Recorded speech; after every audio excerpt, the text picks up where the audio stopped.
ಅವರ ಅನುಕರಣೆ ಮಾಡುವುದಲ್ಲ, ನಾವು ಅವರನ್ನು ಅನುಕರಣೆ ಮಾಡಬಾರ್ದು. ನಾವು ಅವರಿಗೆ ತೋರಿಸ್ಬೇಕು ನಾವು ಹೇಗೆ ತರ ನಾವು ಮಾಡೆಲ್ ಆಗಿರ್ತೀವಿ ಅಂತ. ಕೇಳುವ ಪ್ರಶ್ನೆಗಳು, ಶಿಸ್ತುವಾದ ಕೂತ್ಕೊಳ್ಳುವಿಕೆ, ನಮ್ಮ ಬಾಡಿ ಪೋಸ್ಚರ್, ನಮ್ಮ ವರ್ಡ್ಗಳು ಹೊರಡುವಂಥದ್ದು. ಎಷ್ಟು ಅನ್ಪಾರ್ಲಿಮೆಂಟರಿ ವರ್ಡ್ಸ್ ಅನ್ನು ಯೂಸ್ ಮಾಡ್ಕೊಡ್ತಾರೆ ನಿಮ್ಗೆ ಗೊತ್ತಾ? ಲೋಕಸಭೆಯಲ್ಲಿ, ವಿಧಾನಸಭೆಯಲ್ಲಿ ಅನ್ಪಾರ್ಲಿಮೆಂಟರಿ ವರ್ಡ್ಸ್ ಅದಕ್ಕೊಂದು ಲಿಸ್ಟ್ ಇದೆ, 120 ವರ್ಡ್ಸ್ ಇದೆ. ಯಾವುದು ಪಾರ್ಲಿಮೆಂಟರಿ ವರ್ಡ್ಸ್, ಯಾವುದು ಅನ್ಪಾರ್ಲಿಮೆಂಟರಿ ವರ್ಡ್ಸ್ ಅಂತ. ಅಸಭ್ಯ ಮಾತುಗಳು, ಸಭ್ಯ ಮಾತುಗಳು ಅಂತ ಬೇರೆ ಇರುತ್ತೆ. ಅದನ್ನೆಲ್ಲವನ್ನು ನೀವು ನೋಡ್ಬೇಕಾಗತ್ತೆ. ಸೊ ಈ ಪ್ರಕ್ರಿಯೆ ಬಹಳ ಒಳ್ಳೆಯದೆ.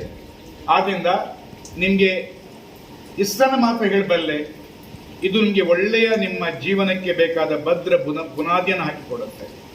ಅದು ಅಲ್ಲದೆ ಹೇಗೆ ಮಾತಾಡಬೇಕು, ಯಾವಾಗ, ಎಲ್ಲಿ ಮಾತಾಡಬೇಕು ಅಂತ ಹೇಳಿಕೊಡುತ್ತೆ. ನಿಮ್ಮ ಪ್ರಜ್ಞೆಯ ವಿಕಾಸ ಮಾಡುತ್ತೆ, ನಿಮಗೆ ಶಿಸ್ತನ್ನು ಕಲಿಸಿಕೊಡುತ್ತೆ, ನಾಯಕತ್ವದ ಗುಣಗಳನ್ನು ಅಭಿವೃದ್ಧಿಪಡಿಸುತ್ತೆ ನಿಮ್ಮಲ್ಲಿ.